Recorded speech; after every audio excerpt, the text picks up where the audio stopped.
দর্শক, এবারের বাজেট নিয়ে এসএটিভির বিশেষ আয়োজন নিউজ রুম লাইভ। বার্তাকক্ষে এই মুহূর্তে আছেন সহকর্মী সালাউদ্দিন বাবলু ও তাশরিক সঞ্চয়। আমরা সরাসরি চলে যাচ্ছি সেখানে। আলফিরুনা, আপনাকে ধন্যবাদ জানিয়ে আমরা সংবাদে যোগ দিচ্ছি। বার্তাকক্ষ থেকে এই মুহূর্তে আপনাদের সাথে আমি তাশরিক সঞ্চয় রয়েছে এবং রয়েছে বার্তা সম্পাদক সালাউদ্দিন বাবলু। আপনারা জানেন যে স্বাধীনতা পরবর্তী সময়ে কিন্তু সবচেয়ে বড় আকারের বাজেট এবার উত্থাপিত হয়েছে জাতীয় সংসদে এবং এই বাজেট নিয়ে এখন দেশব্যাপী আলোচনা সৃষ্টি হয়েছে। সকলেরই দৃষ্টি কোন খাতে কত বরাদ্দ হলো আগামী অর্থ বছরের জন্য। বাজেটের মূল সংখ্যাটা যদি আমরা বলি তাহলে দেখা যাচ্ছে 9,38,000 কোটি টাকার বাজেট কিন্তু এবার ঘোষণা করেছে এবং এই বাজেটের মধ্য দিয়ে বাংলাদেশকে ট্রিলিয়ন ডলারের অর্থনীতির পথে নিয়ে যাওয়ার যে একটি ভিশন, সেটি কিন্তু বর্তমান সরকার নিয়েছে। ঘোষণা করা হয়েছে যে 2034 সালের মধ্যে এই ট্রিলিয়ন ডলারের বাংলাদেশে পৌঁছাবে বাংলাদেশ এবং এই বাজেটকেই ভিত্তি হিসেবে ধরা হয়েছে। আমাদের সাথে রয়েছেন বার্তা সম্পাদক সালাউদ্দিন বাবলু, যিনি একজন প্রবীণ অর্থনৈতিক বিশ্লেষক এবং সাংবাদিক হিসেবেই যাকে আমরা চিনি। আমরা তার অভিজ্ঞতার আলোকে বাজেট প্রসঙ্গে আলোচনা করব। সালাউদ্দিন বাবলু, আপনাকে আমন্ত্রণ জানাচ্ছি আলোচনায়। আমরা নিশ্চয়ই দেখেছি যে বিগত অন্ততপক্ষে 16 বছর ধরে অর্থাৎ 16টি বাজেট আমরা ঘোষিত হতে দেখেছি এবং 16টি বাজেটই দেখেছি ব্যর্থতার মধ্যে দিয়ে শেষ হতে।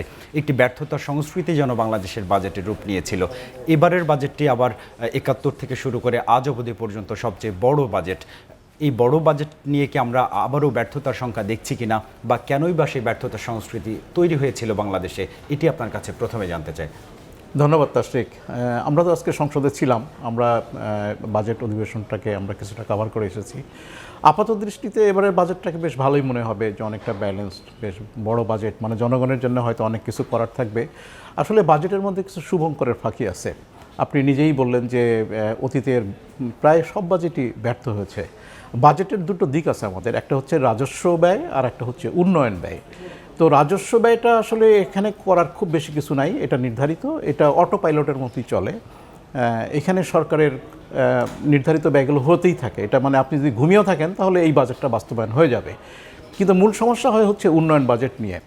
আপনারা যদি খেয়াল করেন যে গত 16 বছরে আওয়ামী সরকারের আমলে যে বাজেটগুলো দেওয়া হয়েছে, তারা কিন্তু বাজেট খুব দ্রুত বড় করেছে।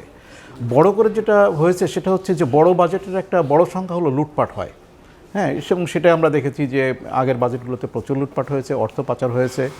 তো এই জন্যে যে আমাদের গত 16 বছরের অর্থনীতির যে শৃঙ্খলাটা ভেঙে পড়েছিল, এখন শৃঙ্খলাটা ফিরিয়ে আনাটা একটা বড় চ্যালেঞ্জ। তো সেই ক্ষেত্রে আমার মনে হয় যে আমার এই মুহূর্তে আমাদের বড় বাজেট করাটা ঠিক হয়নি, বাজেটটা একটু ছোট রাখা যেত। কারণ হচ্ছে যে আপনি দেখবেন যে আমাদের যে কর যে আদায় হচ্ছে সরকারের, এবারও যে লক্ষ্যমাত্রা ধার্য করেছে প্রায় আপনার 7 লাখ কোটি টাকার মতো কর আসবে, 2.5 লাখ কোটি টাকার মতো ঘাটতি থাকবে। আসলে 7 লাখ কোটি টাকার কর আশা করলেও এইটা 5 লাখ কোটি টাকার উপরে হবে না। তারপরে হচ্ছে আমাদের অর্থনীতি এখন ভঙ্গুর, অর্থনীতিতে বিনিয়োগ নেই। সুতরাং এই সময়ে আপনার 5 লাখ কোটি টাকার বেশি যদি রাজস্ব আদায় না হয়, মূল ভিত্তিটি ধরা হচ্ছে, সেখানে আমরা যতটা দেখছি যে রাজস্ব আহরণ থেকে কিন্তু মেইন যে উৎসটা, অর্থনৈতিক উৎসটা, সেটিকে সরকার ধরেছে। এই রাজস্ব আদায়ের ক্ষেত্রে আমরা কি স্বতঃস্ফূর্তভাবে স্বাবলম্বী কিনা, বা বাংলাদেশে রাজস্ব আদায়ের আরও অনেক বেশি সুযোগ রয়ে গেছে কিনা? না, খুব বেশি সুযোগ নেই। কারণ হচ্ছে বাংলাদেশের দারিদ্র্য খুব প্রকট, এবং আপনি জানেন যে করোনার পর থেকে বাংলাদেশের দারিদ্র্য পরিস্থিতি খুব ভয়ঙ্কর হয়ে উঠছে। আমাদের অর্থনীতিতে বিনিয়োগ নেই, কর্মসংস্থান নেই। তো এইরকম একটা প্রেক্ষাপটে আমাদের বর্তমানে আসলে দারিদ্র্যের হার কত এটা আমরা কেউই জানি না। সরকারও, এই নতুন সরকারও সেটা প্রকাশ করে নাই। সর্বশেষ শেখ হাসিনার আমলে যেটা বলা হতো যে বাংলাদেশের দারিদ্র্যের হার হচ্ছে 18%।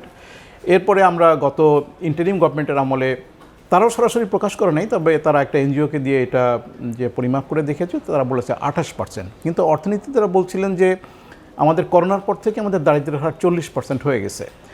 আসলে আমাদের দারিদ্র্যের হার আরও বেশি। আমাদের সংবিধান আমাদেরকে যে সমস্ত অধিকার দিয়েছে, সেই অধিকারের তুলনা যদি আপনি করেন, তাহলে আমাদের দারিদ্র্যের হার প্রায় 60-70 ভাগে চলে যাবে। তো দারিদ্র্যের হার নিয়েও একটা বিতর্ক আছে, এবং দারিদ্র্য মাপার যে উপায়, যে আমরা যে ক্যালোরি থিওরিতে দারিদ্র্য মাপি, এখন এই মাপাটা অচল হয়ে গেছে। তো এখানে একটা বড় শুভঙ্করের ফাঁকি আছে, এবং বাজেটের মূল উদ্দেশ্য থাকেই হচ্ছে আপনার দারিদ্র্য নিরসন করা। তো এইরকম একটা দারিদ্র্যপীড়িত জাতির আপনার এর থেকে বড় বাজেট করা সম্ভব না। আমাদের মোটামুটি কর যথেষ্ট বেশি, এবং বলা যায় বাংলাদেশ অনেকটা একটা কর জুলুমের দেশের মতো পরিণত হয়েছে, এবং ব্যবসায়ীরা বলেন যে তারে করার জন্য তারা ব্যবসা বাণিজ্য সম্প্রসারণ করতে পারছেন না, মূল্যস্ফীতি বেড়ে যাচ্ছে, আমাদের সুদের হার বেড়ে যাচ্ছে ব্যাংকগুলোতে। তো এইরকম একটা প্রেক্ষিতে যদিও সরকার তার পরিসংখ্যান দিয়ে বলছে যে আমাদের কর জিডিপির হার 6.5%, বাস্তবে এটা 6.5% না, এটা আরও অনেক বেশি। কিন্তু সরকার যেটা করেছে, বিগত আওয়ামী লীগ সরকার যেটা করেছিল সেটা হচ্ছে সে জিডিপির পরিমাণ অনেক বাড়িয়ে দেখেছে। আমাদের জিডিপি 250 থেকে 300 বিলিয়ন ডলারের বেশি না, কিন্তু আপনি গভর্নমেন্ট হিসেবে দেখবেন যে রিসেন্টলি গতকালও ঘোষণা করা হয়েছে যে আমাদের চলতি অর্থ বছরের জিডিপির পরিমাণ 500 বিলিয়ন ডলারে ছাড়িয়ে যাবে, এবং এই গভর্নমেন্ট টার্গেট করেছে আগামী 8 বছরে তারা এটাকে দ্বিগুণ করবে, মানে 500 বিলিয়নের সাথে আরও 500 বিলিয়ন যোগ হবে, এবং 8 বছরে এটা 1 ট্রিলিয়ন ডলারে চলে যাবে। কিন্তু এটা খুব অসম্ভব, যদি আপনি সেই পরিমাণ কর্মসংস্থান দিতে না পারেন, বিনিয়োগ দিতে না পারেন, তাহলে এটা সম্ভব হবে না। তো এই যে শুভঙ্করের ফাঁকিগুলো আছে এবং আমাদের যে ঘাটতি যেটা অনেক বেশি, এই ঘাটতির কারণে মূল্যস্ফীতি হচ্ছে। এবং আপনি জানেন যে আমাদের বাংলাদেশের প্রথম বাজেট ছিল 786 কোটি টাকা, আর এখন হলো 9,38,000 কোটি টাকা হচ্ছে। টাকার অঙ্কে আপনি অনেক বেশি দেখবেন, আসলে কিন্তু এটা বড় বাজেট না, এটার ভিতরে শুধু হচ্ছে মূল্যস্ফীতিতে ঠাসা, এবং এই মূল্যস্ফীতি বহন করছে জনগণ, এবং এই মূল্যস্ফীতি বহন করতে যে জনগণ, দেশের জনগণ আরও দরিদ্র হচ্ছে। সুতরাং আমার মনে হয় যে এইখানে গভর্নমেন্টের বিবিএস যে সমস্ত পরিসংখ্যান দেয়, এই সমস্ত পরিসংখ্যান সঠিক না, এগুলো নিয়ে চ্যালেঞ্জ করার জিনিস আছে। এবং বিগত আওয়ামী লীগ সরকার যে সমস্ত জিনিস শৃঙ্খলা ভেঙে তারা একটা ভৌতিক যে জিডিপি গ্রোথ দেখাইছে, সেটা আমার মনে হয় সঠিক করার একটা সুযোগ ছিল।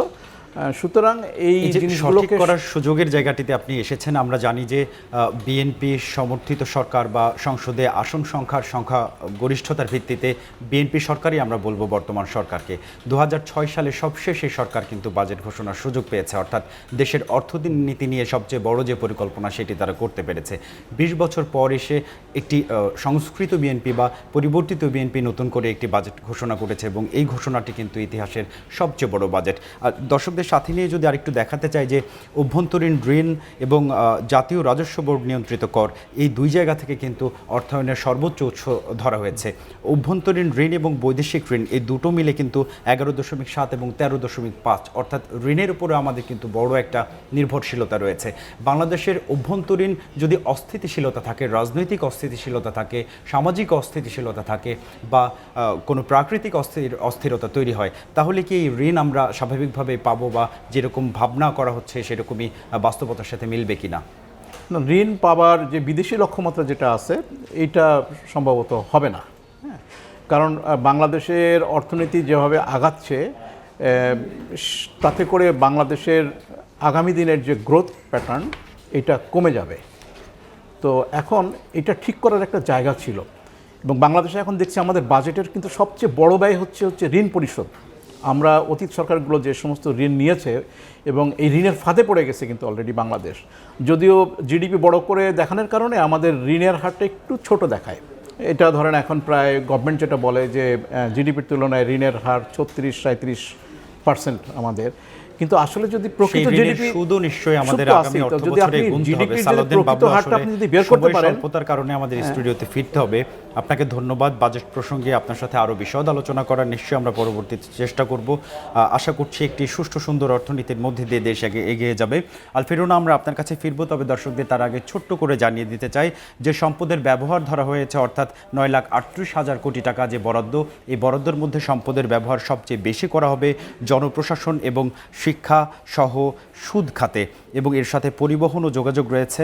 স্থানীয় সরকার পল্লী উন্নয়নে 4.6, স্বাস্থ্য খাতে 6.7%, কৃষি খাতে 3.2%, গৃহায়নে 0.5%।